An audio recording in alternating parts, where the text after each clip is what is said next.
أشهد أن لا إله إلا الله وحده لا شريك له وأشهد أن محمدا عبده ورسوله أما بعد فأعوذ بالله من الشيطان الرجيم بسم الله الرحمن الرحيم الحمد لله رب العالمين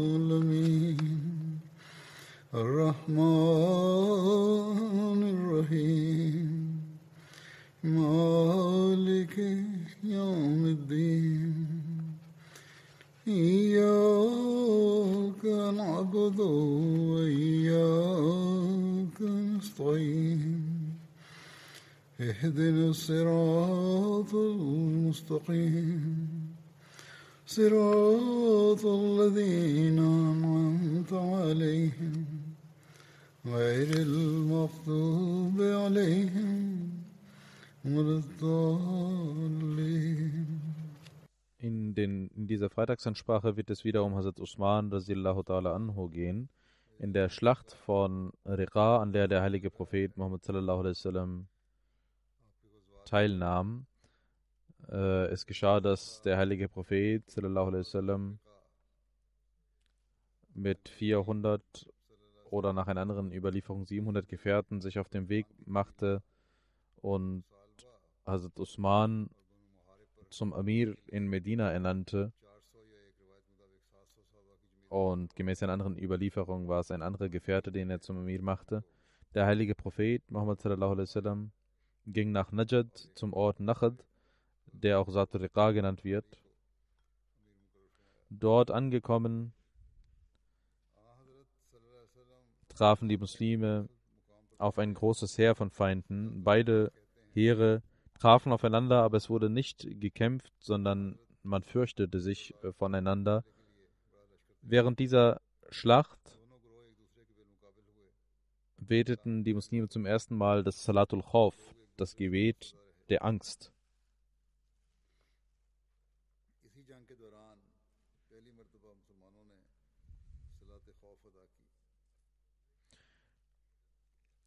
Über den Grund dieses Aufeinandertreffens wird berichtet, dass diese Schlacht Zatul Riqa genannt wird, weil die Gefährten mit ihren Fahnen Bänder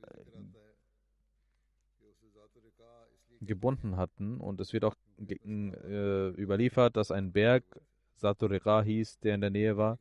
In Bukhari heißt es, dass Musa Ashari überliefert, wir waren bei einer Schlacht mit dem heiligen Propheten unterwegs und wir waren 6 Leute, hatten ein Kamel, das wir nacheinander beritten. Unsere Füße waren angeschwollen.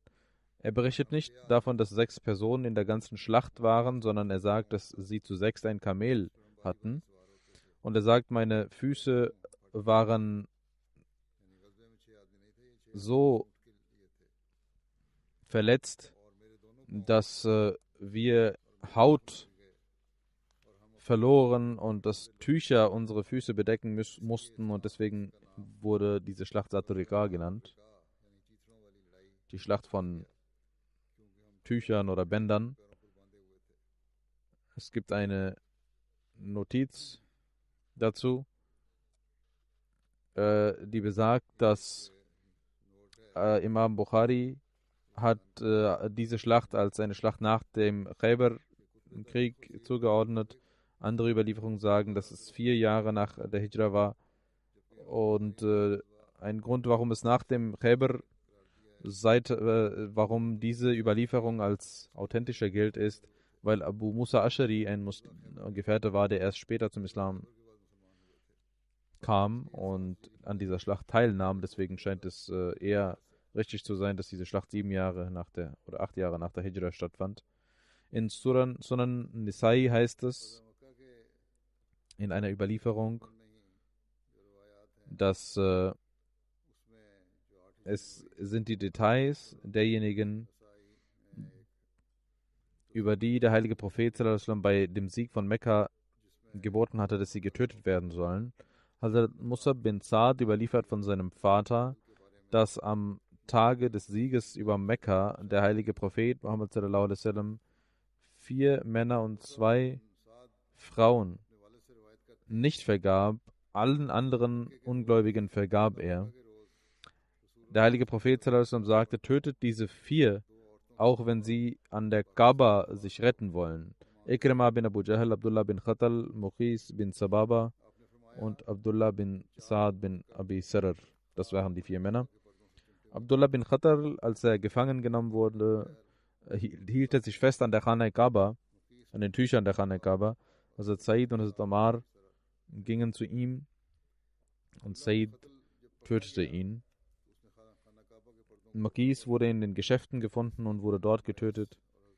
Ikrama wollte Richtung Meer rennen und er war in einem Boot und die Bootsmenschen sagten, ihr sollt aufrichtig sein, denn hier werden euch eure Götzen nichts nützen.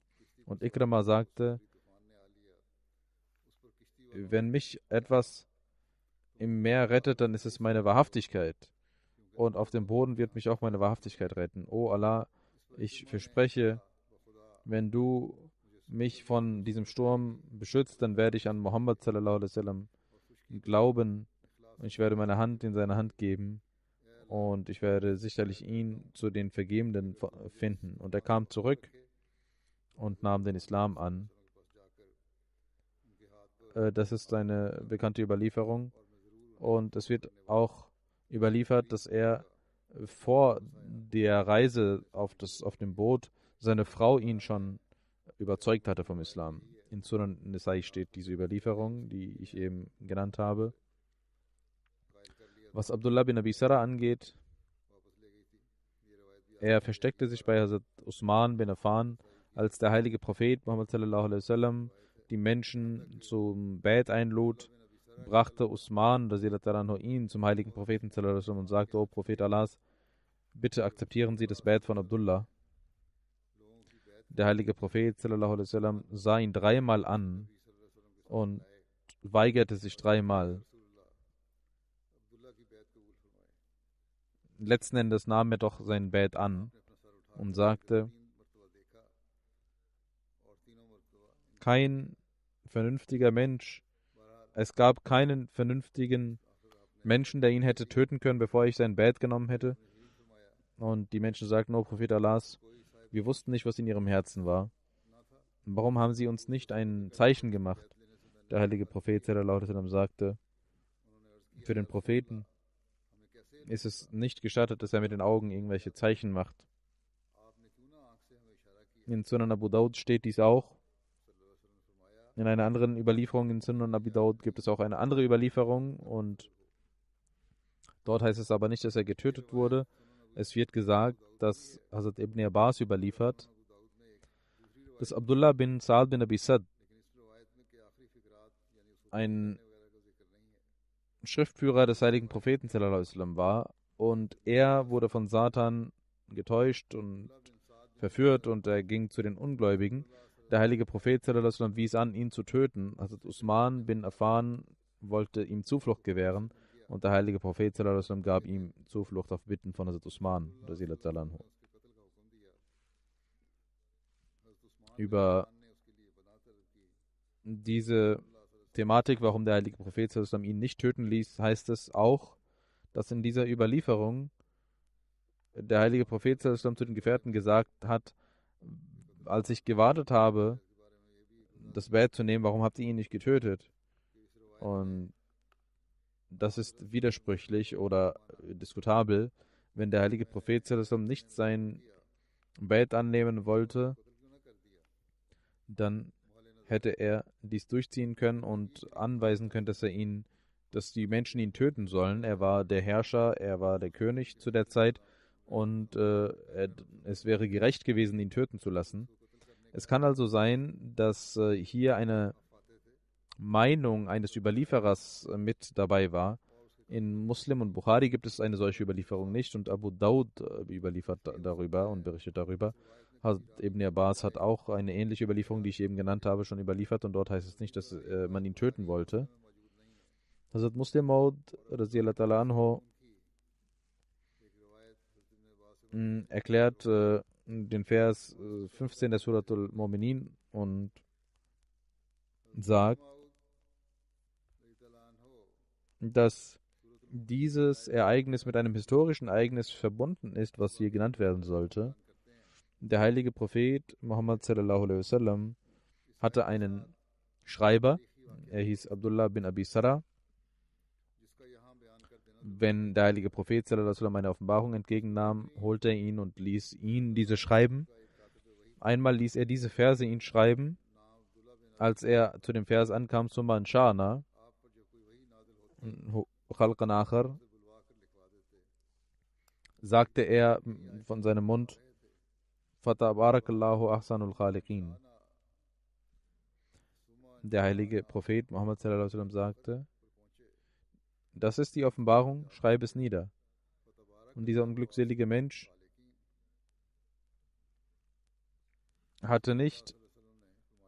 ihm wurde nicht bewusst, dass dieser Vers auf natürliche Art und Weise gesandt wurde.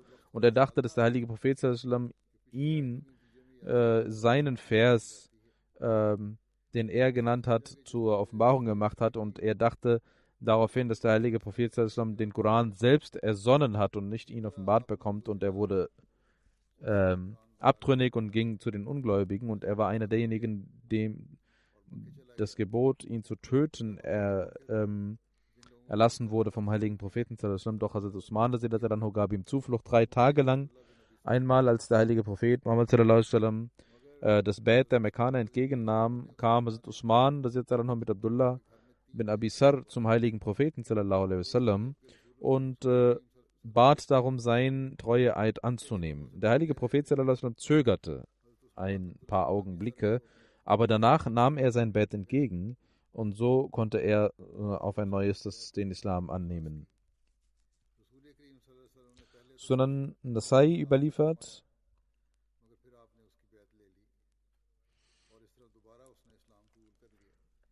über die Annahme des Islams von Ikrama, dem Sohn von Abu Jahl. Das habe ich vorhin auch erläutert. Es gibt verschiedene Überlieferungen darüber. Ikrama bin Abu Jahl gehörte zu den Leuten, denen der Tod vom heiligen Propheten geboten wurde, dass sie getötet werden sollen. Ikrama und sein Vater waren die ärgsten Feinde des heiligen Propheten Muhammad und quälten ihn. Sie quälten die Muslime, waren sehr hart ihnen gegenüber. Als er davon erfuhr, dass der heilige Prophet Muhammad als Strafe seine Todesstrafe erlassen hatte, rannte er nach Jemen, in Richtung Jemen, und seine Ehefrau hatte den Islam angenommen und sie verfolgte ihn, ging bis zum Boot, wo er hineinstieg. Und es heißt, dass sie nach einer anderen Überlieferung ihn antraf, als er schon im Boot war. Und sie sagte zu Ikrama, O der Sohn meines Onkels, ich komme zu dir von dem Menschen, der derjenige ist, der die Menschen am meisten liebt und der rechtschaffenste der Menschen und der den Menschen am besten wünscht. Du sollst dich nicht selber in Zerstörung begeben. Ich habe Zuflucht für dich gewähren lassen. Und er kam zu seiner Frau und nahm den Islam an. Und die Annahme seines Islams war eine sehr gute und schöne. Es heißt in einer Überlieferung, als Ikrama zum heiligen Propheten Muhammad sallallahu alaihi wasallam kam, sagte er, O Muhammad sallallahu alaihi wasallam, meine Frau hat mir gesagt, dass sie mir Zuflucht gewährt haben. Der heilige Prophet sallallahu alaihi wasallam sagte, du hast richtig gehört. Ich gebe dir Zuflucht. Und er sagte, ich schwöre, dass es keinen Gott gibt außer Allah. Er ist der Einzige, es gibt niemanden, der ihm beigesellt werden kann. Und sie sind sein Prophet und sein Gesandter. Und er senkte seinen Kopf vor Scham. Daraufhin sagte der heilige Prophet Muhammad sallallahu alaihi wasallam zu ihm, O Ikrama, verlange, was du möchtest, ich werde es dir geben, wenn ich die Kraft dazu habe. Ikrama sagte, ich habe Feindschaft gesät. Bitten Sie um Vergebung für die Feindschaft, die ich Ihnen gegenüber gezeigt habe. Der heilige Prophet Muhammad sallallahu alaihi wasallam betete, O Allah, vergib Ikrama jegliche Feindseligkeit, die er mir gegenüber zeigte. Oder vergib ihm alles Schlechte, was er machte und tat. Der heilige Prophet Muhammad sallallahu alaihi wasallam war voller Freude und stand auf und gab ihm sein Tuch und legte es, umhüllte ihn und sagte: Herzlich willkommen demjenigen, der im Zustand des Glaubens und im Zustand der Auswanderung zu uns gekommen ist. Später wurde Ikrama zu einem großartigen Gefährten. Durch seine Annahme des Islams wurde die Prophezeiung erfüllt, die der heilige Prophet Muhammad sallallahu alaihi wasallam seinen Gefährten gemacht hatte. Nämlich er sah im Traum, dass er im Paradies ist. Und der heilige Prophet Muhammad sallallahu alaihi wasallam sah dort ein Traubengewächs. Und es wurde gefragt, für wen ist das? Und es wurde gesagt, das ist für Abu Jahl. Und der heilige Prophet sallallahu alaihi wasallam, ihm gefiel dies nicht, warum dies so gesagt wird. Und er sagte: In dem Paradies werden doch nur die Gläubigen sein. Warum ist dies für Abu Jahl? Als Ikrama den Islam annahm, war der heilige Prophet sehr glücklich und sagte, dass dieser Traum in Erfüllung gegangen ist. Ikrama war mit diesem Menschen gemeint, nicht Abu Jahl, also der Sohn von Abu Jahl.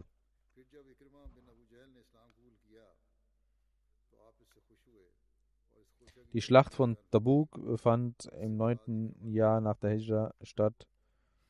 Es wird auch Jayshul Usra, also das enge Heer, genannt.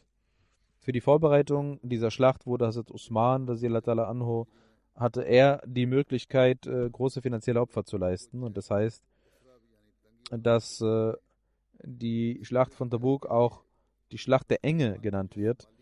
Für die Vorbereitung dieser Schlacht rief der heilige Prophet verschiedene Gefährten auf, Opfer zu leisten.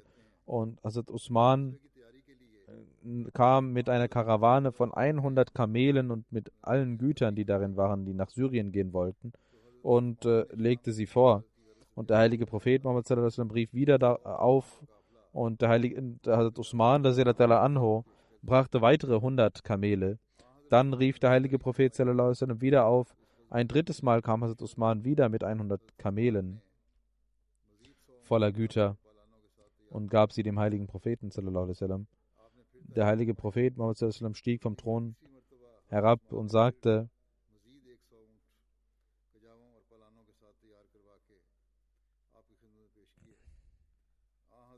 Usman kann nun tun, was er möchte.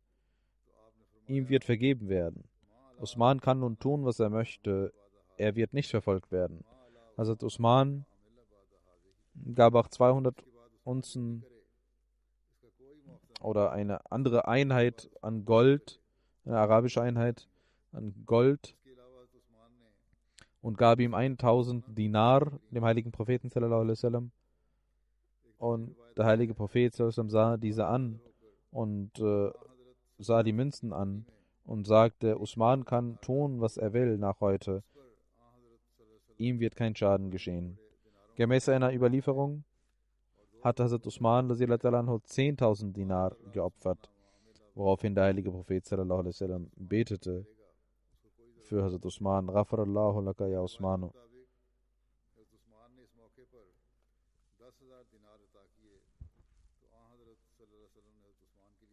O Usman, möge Gott dir vergeben.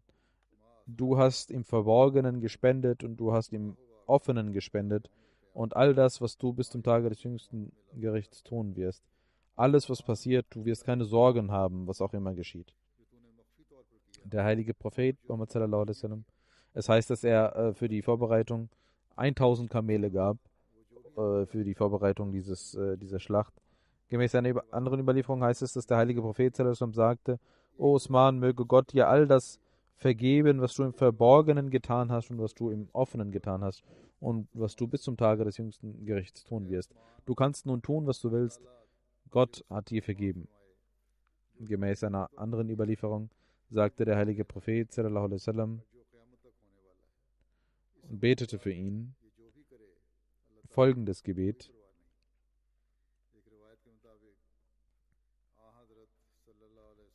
O Allah, sei glücklich mit Usman, denn ich bin glücklich mit Usman. Hazrat Muslim Maud anhu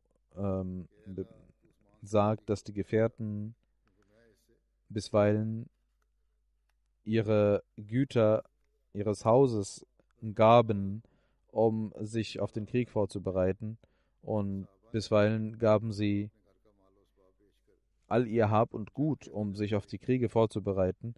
Einmal rief der heilige Prophet sallallahu alaihi wasallam die Gefährten auf, er kam raus und sagte, wir wollen auf diese Reise, zu dieser Reise aufbrechen, aber die Gläubigen haben nichts. Gibt es jemanden von euch, der Gottes Lohn haben möchte? Hazrat Usman hörte dies und stand auf und gab sein Hab und Gut für die Muslime dem heiligen Propheten sallallahu alaihi wasallam. Der heilige Prophet Muhammad sallallahu alaihi wasallam sah dies und sagte, Usman hat das Paradies erkauft. Einmal wurde ein Brunnen verkauft und die Muslime hatten wenig Wasser, und der heilige Prophet sallallahu alaihi wasallam sagte, gibt es jemanden, der Lohn bei Gott haben möchte? Hazrat Usman sagte, O Prophet Allahs, ich bin da. Und er kaufte diesen Brunnen für die Muslime und stellte diesen den Muslimen zur Verfügung. Der heilige Prophet sallallahu alaihi wasallam sagte ein weiteres Mal, Usman hat das Paradies erkauft. Zu einem anderen Anlass rief der heilige Prophet Muhammad sallallahu alaihi wasallam auch zu etwas auf und sagte zu Hazrat Usman, er hat das Paradies erkauft. Es gab also drei Ereignisse, an denen der heilige Prophet Muhammad sallallahu alaihi wasallam zu Usman sagte, er hat das Paradies erkauft. Hazrat Muslim Maud überliefert, dass der heilige Prophet Muhammad sallallahu alaihi wasallam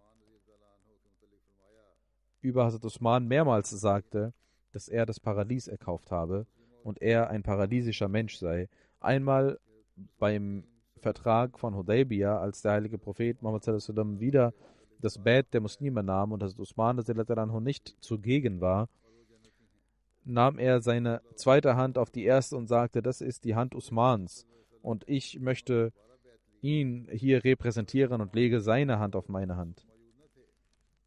So legte er seine eigene Hand auf die andere und sagte, das sei die Hand Usmans. Und einmal sagte er, O Usman, einmal sagte der heilige Prophet sallallahu alaihi wasallam, O Usman, dir wird ein Hemd gewährt und die Heuchler werden versuchen, dieses Hemd von dir auszuziehen, aber du sollst dieses Hemd nicht ausziehen. Also Muslim anhu sagt, dass der heilige Prophet Muhammad sallallahu alaihi wasallam ihn also aufrief, niemals dieses Hemd abzulegen, und derjenige, der dich dazu aufrufen wird, ein Heuchler sein wird. Daraus wird deutlich, dass diejenigen, die ihm dieses Khilafat verwehren wollten, Heuchler waren, weil der heilige Prophet Muhammad sallallahu alaihi wasallam dies prophezeit hatte.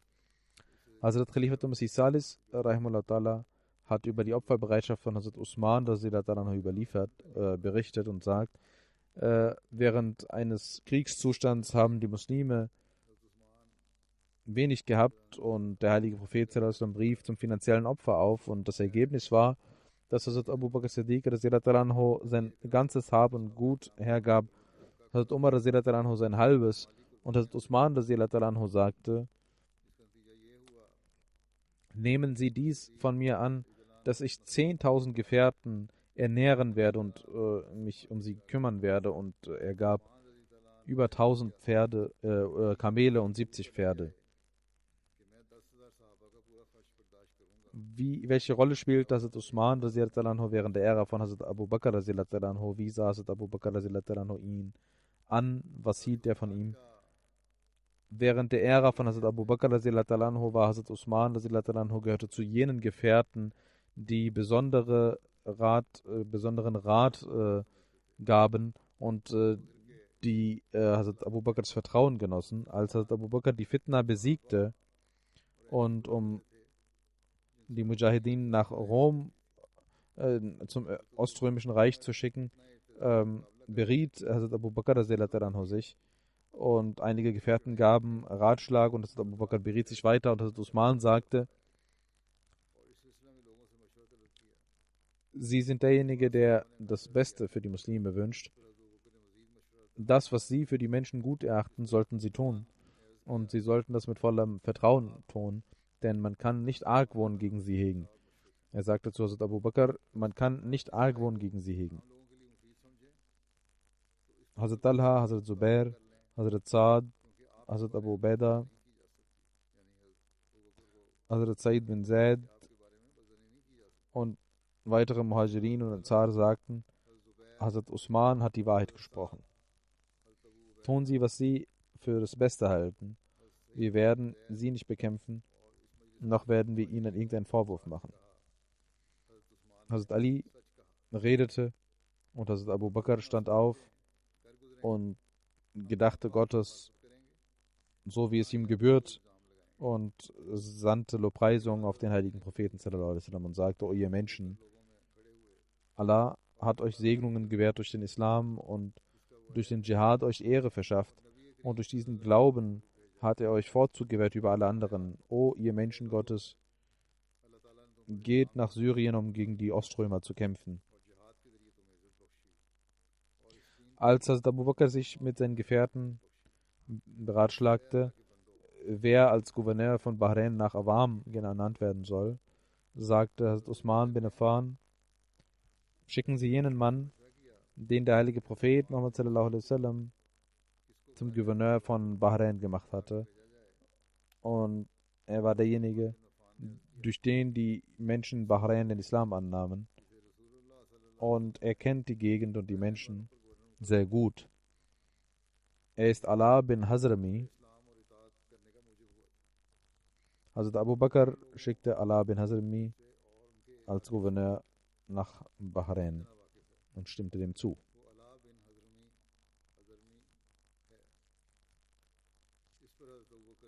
Hazrat Ibn Abbas überliefert, dass Hazrat Abu Bakr radiallahu anhu, dass während seiner Ära einmal eine große Phase der Dürre herrschte und kein Regen kam und die Menschen kamen zu Hazrat Abu Bakr radiallahu anhu und sagten, es regnet nicht aus dem Himmel und die Erde gibt keine Saat hervor, es gibt keine Ernte und die Menschen sind in Verzweiflung. Hazrat Abu Bakr sagte, geht zurück und übt euch in Geduld, bis Abend wird Gott eure Sorgen wegnehmen. Und es kam die Karawane von Hazrat Usman mit Getreide, seine Karawane mit voller Getreide von Syrien zurück.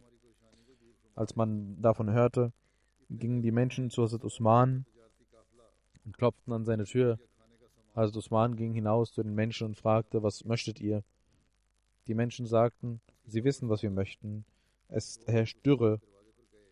Es gibt keinen Regen vom Himmel und es gibt keine Ernte aus dem Boden. Die Menschen sind in Sorge. Wir haben erfahren, dass sie gekommen sind mit Getreide. Können sie dieses uns verkaufen, damit wir es an die Bedürftigen geben können? Also Usman sagte, sehr gut, kommt hinein und ihr könnt kaufen. Die Händler kamen zu ihm nach Hause und sahen das Getreide. Und Usman sagte zu den Händlern,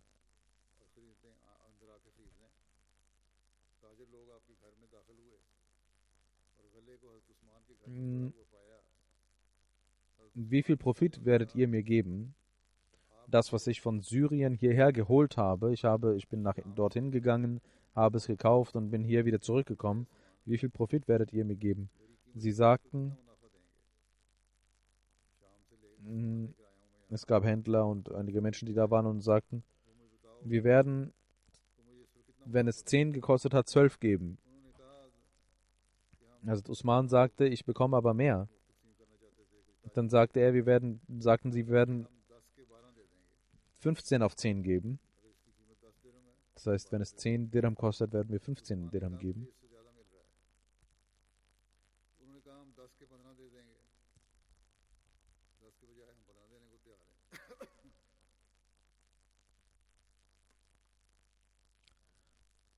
Also Usman sagte, ich bekomme aber noch mehr von anderer Seite. Und die Händler sagten, oh Abu Amr, in Medina gibt es keine weiteren Händler außer uns. Wer gibt dir denn mehr? Also Usman sagte, Allah gibt mir jetzt ein 10-faches davon. Im Vergleich zu einem Dirham gibt er mir 10 Dirham. Könnt ihr mir mehr geben? Und sie sagt, nein, wir können das nicht tun. Also Usman sagte, ich rufe Allah zum Zeugen auf und ich verschenke alles Getreide an die Muslime und verteile das an die bedürftigen Muslime und werde nichts dafür nehmen. Hazrat Ibn Abbas überliefert, in jener Nacht, als das passierte, als dieses Getreide verteilt wurde, sah ich den heiligen Propheten sallallahu alaihi wasallam im Traum. Er war auf einem nicht-arabischen Pferd und er war voller Licht. Der heilige Prophet Muhammad sallallahu alaihi wasallam war voller Licht und er trug Schuhe aus Licht und er hatte einen Stock aus Licht und er war in Eile. Ich fragte, O Prophet Allahs, ich möchte mit Ihnen reden und ich liebe es, mit Ihnen zu reden. Warum eilen Sie weg? Der heilige Prophet Muhammad sallallahu alaihi wasallam sagte, O Ibn Abbas, Usman hat ein Sadqa gegeben und Allah hat dies akzeptiert. Und im Paradies hat er geheiratet und ich wurde eingeladen zu seiner Hochzeit.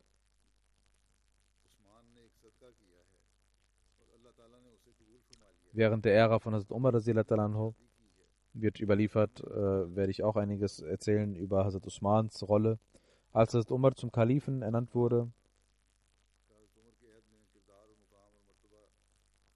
beriet er sich über sein Gehalt bei den Gefährten und Hazrat Usman sagte, essen Sie und verteilen Sie.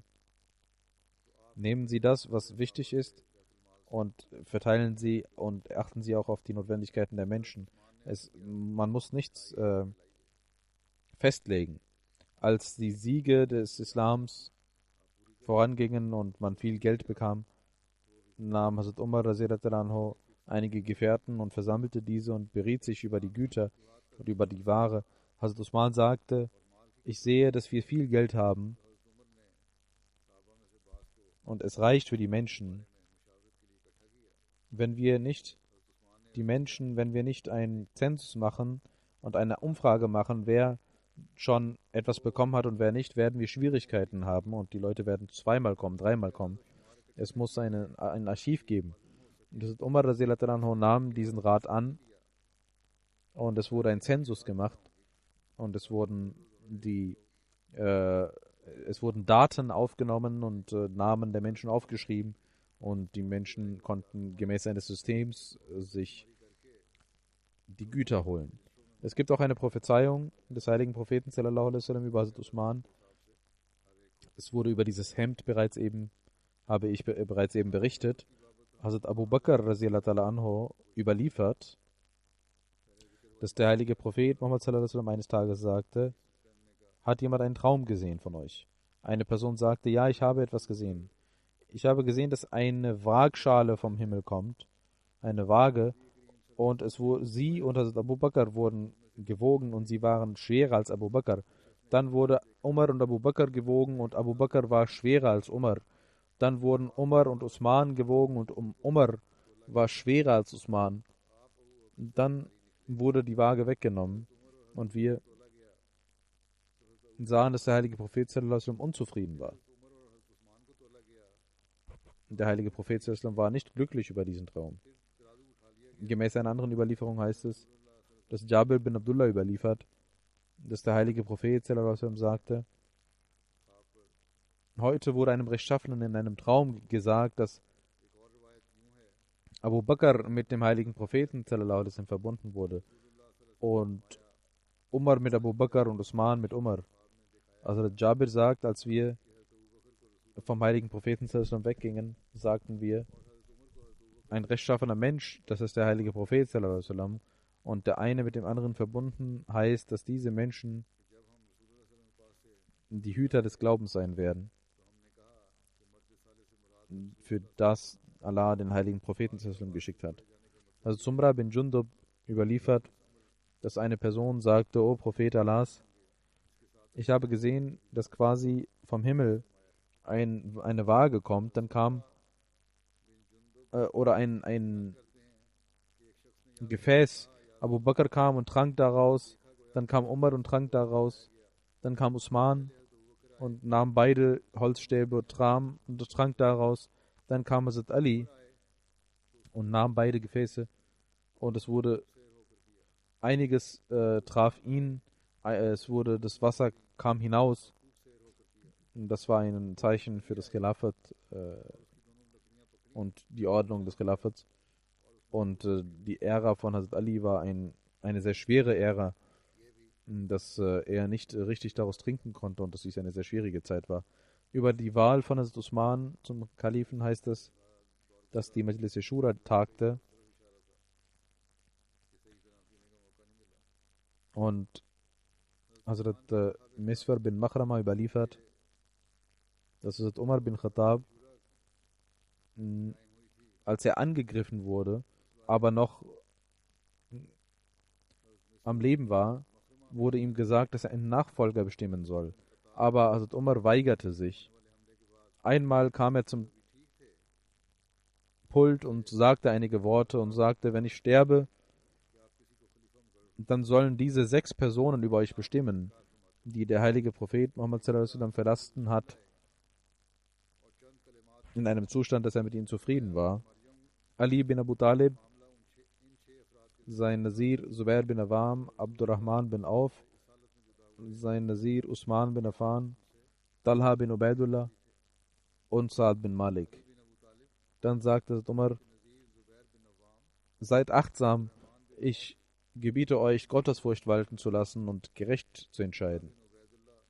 Abu Jafar sagt, Hazrat Umar bin Khattab hatte für die Wahl zum Kalifen eine Schura ernannt und zu ihnen gesagt, ihr sollt euch beratschlagen und wenn es 2 Stimmen auf beider Seite gibt, sollt ihr euch wieder beraten und wenn es 4 gegen 2 sind, dann soll derjenige mit der Mehrheit zum Kalifen ernannt werden. Zaid bin Aslam überliefert von seinem Vater, dass es Umar sagte, wenn 3 Stimmen auf beiden Seiten sind, dann sollt ihr ihn zum Kalifen nehmen, auf dessen Seite Abdurrahman bin Auf ist. Abdurrahman bin Zaid überliefert, dass als Hazrat Umar verletzt wurde, sagte er, Suhaib, du sollst 3 Tage lang, Suhaib wird euch 3 Tage lang das Gebet leiten. Dann sagte er, ihr sollt, was das Khilafat angeht, euch beratschlagen und diese 6 Personen werden über euch entscheiden und wer euch dann bekämpft, den sollt ihr töten. Hazrat Anas bin Malik überliefert, dass es Umar kurz vor seinem Tode zu Hazrat Abu Talha eine Botschaft gab und sagte, O Abu Talha, du sollst dein Volk, den Ansar, 50 Personen mitbringen und zu den Mitgliedern der Schura gehen. Und 3 Tage lang sollst du sie nicht verlassen, bis sie nicht einen Amir ernannt haben. O Allah, du bist Nachfolger nach mir über sie. Ishaq bin Abdullah überliefert, dass Abu Talha mit seinen Freunden dort blieb, bis das Grab von Hazrat Umar vorbereitet war und dann blieb er bei den Delegierten der Schura und als diese Delegierten Abdurrahman bin Auf um Rat baten und sagten, dass er jemanden ernennen soll zum Amir, blieb Abu Talha vor der Tür von Abdurrahman bin Auf, bis Abdurrahman bin Auf Hazrat Usman noch nicht den Treueeid schwor. Hazrat Salma bin Abu Salma überliefert von seinem Vater, dass Abdurrahman bin Auf der Erste war, der den Treueeid Hazrat Usman schwor, dann Hazrat Ali. Der befreite Sklave von Hazrat Umar bin Amira, überliefert von seinem Großvater, ich sah, dass Hazrat Ali als erstes das Bett von Hazrat Usman machte und danach kamen die Menschen und leisteten das Bett an seiner Hand. In Sahih Bukhari heißt es über die letzte Krankheit von Hazrat Umar und über den Ratschlag an den nächsten Kalifen und über die Majlis Shura. Die Menschen sagten, O Amir al-Mu'minin, hinterlassen Sie ein Erbe und ernennen Sie jemanden zum Kalifen. Und er sagte, ich sehe, keinen mehr als diejenigen, die der heilige Prophet Muhammad sallallahu alaihi wasallam, mit denen er glücklich war, als er starb, in einem Zustand, dass er mit ihnen glücklich war. Hazrat Ali, Hazrat Usman, Hazrat Umar, Talha, Saad und Abdurrahman bin Auf nannte er und sagte, Abdullah bin Umar wird mit euch sein und er hat kein Recht auf das Khilafat. Also sein Sohn hat kein Recht auf das Khilafat. Eine andere Überlieferung, die ich schon genannt habe, werde ich hier kurz erläutern. Nach dem Tode von Hazrat Umar, als man ihn begraben hatte, versammelten sich die Gefährten, die Hazrat Umar genannt hatte. Hazrat Abdurrahman bin Auf sagte, ihr sollt 3 Menschen entscheiden lassen. Hazrat Zubair sagte, ich gebe mein Stimmrecht Ali. Und Talha sagte, ich gebe Usman. Und Saad sagte, ich gebe Abdurrahman bin Auf mein Stimmrecht. Hazrat Abdurrahman bin Auf sagte zu Hazrat Ali und Hazrat Usman, derjenige, der möchte von ihnen beiden, dem werden wir es geben. Das heißt, das Khilafat werden wir euch geben. Und derjenige, der den anderen für... Und diese beiden blieben still. Und Hazrat Abdurrahman sagte, geben Sie die Entscheidung mir. Und Allah ist mein Wächter, dass derjenige, der vorzüglicher ist, dass er genannt wird, dann werde ich entscheiden.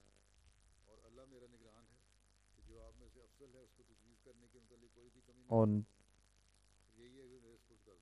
er sagte, ich werde also zurücktreten vom Amt des Khilafats und werde entscheiden.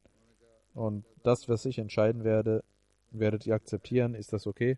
Und Allah wird mein Wächter sein. Beide stimmten zu. Abdurrahman nahm die Hand eines Menschen und nahm ihn mit und sagte, sie sind verwandt mit dem heiligen Propheten sallallahu alaihi wasallam und sie kennen ihren Rang im Islam. Allah ist ihr Wächter. Sagen sie, wenn ich sie zum Amir mache, werden sie gerecht sein und wenn ich Usman zum Amir machen, werden sie ihm gehorchen. Das heißt, er hat Hazrat Ali mitgenommen und diese Frage gestellt. Werden sie Usman gehorchen? Und dann nahm Abdurrahman Hazrat Usman mit und stellte ihm die gleiche Frage. Als beide geschworen hatten, gehorsam zu sein, sagte er zu Hazrat Usman, heben Sie Ihre Hand. Und er nahm sein Bett und auch Hazrat Ali gab seinen Treueeid und auch diejenigen, die zu Hause waren, gaben ihm den Treueeid. Hazrat Muslim Maud anhu sagt über Hazrat Umars Tod und der Wahl von Hazrat Usman, als Hazrat Umar verletzt war und sah, dass seine letzte Zeit gekommen war, hatte er 6 Personen ernannt, dass sie den Kalifen wählen sollen. Und das waren die 6 Menschen. Hazrat Usman, Hazrat Ali, Hazrat Abdurrahman bin Auf, Hazrat Saad bin Waqas, Hazrat Zubair und Hazrat Talha. Und Hazrat Abdullah bin Umar war auch mit dem Ratschlag dabei, aber sagte er, dass er nicht das Khilafat bekommen wird. Und er sagte, dass diese Menschen in 3 Tagen entscheiden sollen. Und Suhaib soll 3 Tage lang der Imam des Gebets sein. Und Miqdad bin Aswad soll diese Sitzung überwachen. Und er sagte, dass er alle Menschen versammeln soll, damit sie entscheiden und mit dem Schwert an der Tür bleiben soll. Und mit Mehrheit soll entschieden werden und alle Menschen sollen Bait machen. Und wenn jemand sich weigert, soll er getötet werden. Wenn auf beiden Seiten 3 Stimmen sind, dann soll Abdullah bin Umar bestimmen. Und wenn sie nicht glücklich darüber sind, dann soll Abdurrahman bin Auf entscheiden. Und alle 5 berieten sich, denn Talha war nicht in Medina und es gab kein Ergebnis. Es gab eine lange Beratschlagung und Abdurrahman bin Auf sagte, wer jetzt zurücktreten will, soll dies tun. Alle blieben ruhig. Da sagte Abdurrahman bin Auf, Als erstes möchte ich zurücktreten. Dann sagte Hazrat Usman, ich nehme auch meinen Namen zurück. Und die beiden anderen sagten auch. Hazrat Ali blieb ruhig. Hazrat Abdurrahman bin Auf nahm von allen das Gelübde, dass er entscheiden darf. Und Abdurrahman konnte entscheiden. Hazrat Abdurrahman bin Auf ging 3 Tage lang in jedes Haus von Medina und fragte die Menschen, was ihre Meinung ist. Alle sagten, dass sie Hazrat Usman akzeptieren würden. Und er ernannte Hazrat Usman zum Kalifen. Und er wurde zum Kalifen. Allama ibn Sa'd überliefert, dass Hazrat Usman bin Affan am 29. Dhul-Hijjah den Treueeid entgegennahm.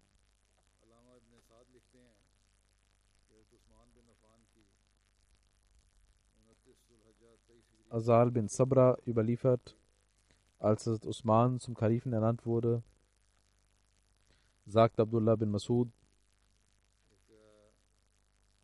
ihr habt den besten Menschen, der lebt, zum Kalifen ernannt und es gibt keinen Fehler, den wir gemacht haben darin. Hazrat Usman, nachdem er zum Kalifen ernannt wurde, hielt seine erste Rede. Darüber heißt es, Ismail bin Ibrahim bin Abdurrahman bin Abdullah bin Abu Rabi'a Makhzumi überliefert von seinem Vater, als das Bett von Usman entgegengenommen wurde, war Hazrat Usman unter den Menschen und kam zu den Menschen und wandte sich an sie. Er preiste Gott und sagte, o ihr Menschen, was man als erstes tut, ist sehr schwierig, wenn man etwas als erstes tut. Es wird viele Tage nach heute geben. Wenn ich am Leben bleiben werde, werde ich inshallah auch eine Rede halten können für euch. Heute werde ich nur kurz reden. Auch in den nächsten Tagen wird sich die Möglichkeit ergeben. Und er sagte, ich bin kein Redner, aber Allah wird es mir lehren.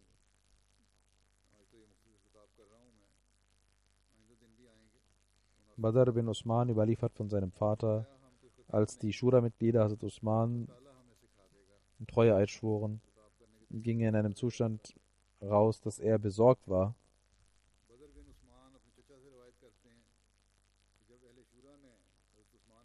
Und er kam zum Thron, zum Pult des heiligen Propheten und redete und lobpreiste Gott und sandte Segnungen an den heiligen Propheten und sagte, ihr seid in einer Welt, in einem Haus, das ihr verlassen werdet und ihr sollt vor eurem Tode so viel Gutes tun, wie ihr könnt. Der Tod umzingelt euch. Der Feind wird euch heute oder morgen angreifen. Seid Obacht, die Welt soll euch nicht irreleiten und Satan soll euch nicht verführen gegenüber Gott. Ihr sollt lernen aus der Vergangenheit und das Beste versuchen und nicht müßig sein, denn Gott kennt euch. Wo sind die weltlichen Menschen und ihre Brüder, die die Welt belebt haben und eine lange Zeit davon profitiert haben? Hat die Welt sie nicht hinausgebracht? Ihr sollt die Welt auch dorthin schmeißen, wo Gott sie hingeschmissen hat. Oder ihr sollt das Jenseits wünschen. Ihr sollt das Jenseits wünschen. Denn Allah hat das Jenseits verglichen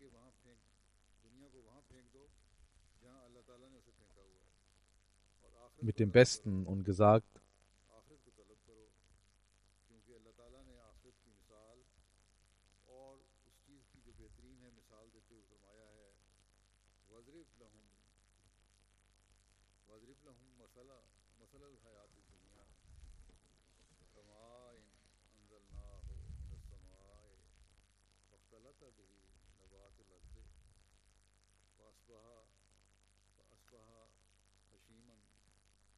es wird der arabische Vers rezitiert.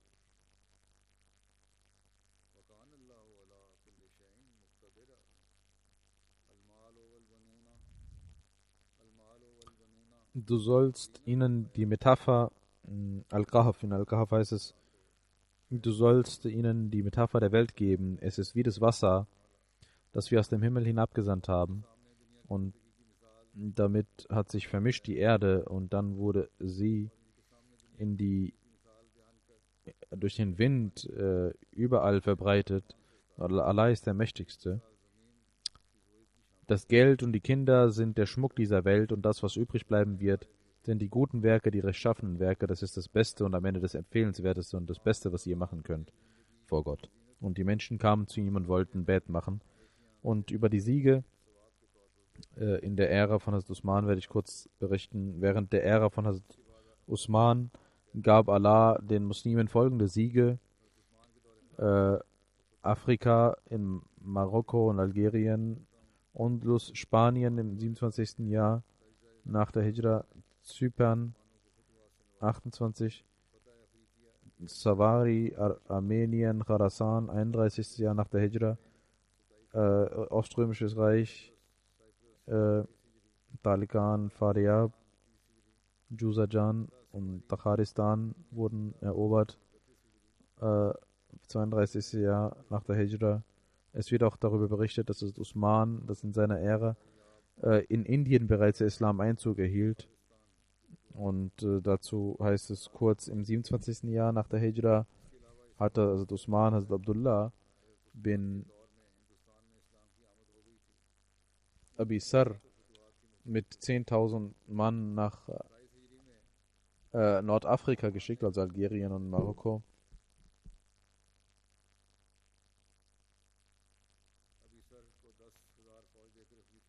Und Allah gab den Muslimen den Sieg. Und im 27. Jahr nach der Hijra in Andalus, Spanien, wurde die Delegation aus Afrika geschickt und nach Andalusia. Und Allah gab den Muslimen dort den Sieg. Der Sieg von Qabras, 28. Jahr. Abu Mashar überliefert, dass Qabras im 33. Jahr erobert wurde. Andere sagen im 27. Jahr. In Tabari heißt es und in Bidaya und in Haya 28. Jahr nach der Hijra. Während dieser Schlacht nahm Abdul Ghafari, Ubadah bin Samit und seine Frau Ihram bin Mehlan, Miqdad, Abu Darda, Shaddad bin Aus waren dabei. Qabras ist westlich von Syrien eine Insel voller Gärten.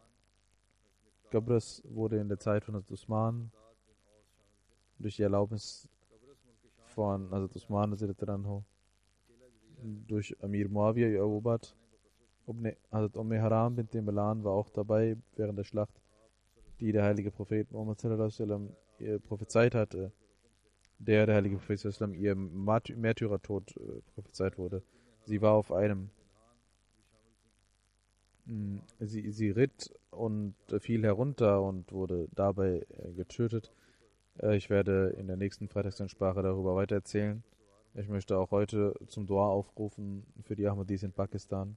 Beten Sie für sie, dass Allah ihren Zustand verbessert, auch ihnen die Kraft gibt zu beten, diejenigen, die in Pakistan leben, die Ahmadis. Möge Allah uns auch die Kraft geben, uns zu reformieren, unseren Kontakt zu Allah zu stärken und möge Allah schnell diese Zeit der Finsternis in Licht verwandeln. Und mögen wir die Ahmadis dort auch sehen, wie sie in Freiheit ihren Pflichten nachgehen können.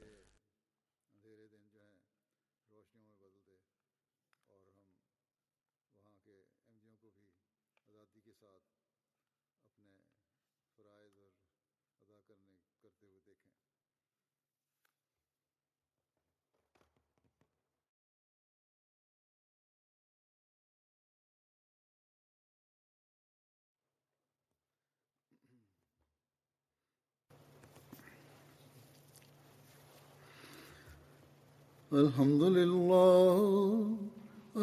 لله نحمده ونستعينه ونستغفره ونؤمن به ونتوكل عليه ونعوذ بالله من شرور أنفسنا ومن سيئات أعمالنا من يهده الله فلا مضل له ومن يضلله فلا هادي له ونشهد أن لا إله إلا الله ونشهد أن محمدا عبده ورسوله عباد الله رحمكم الله إن الله يأمر بالعدل والإحسان وإيتاء ذي القربى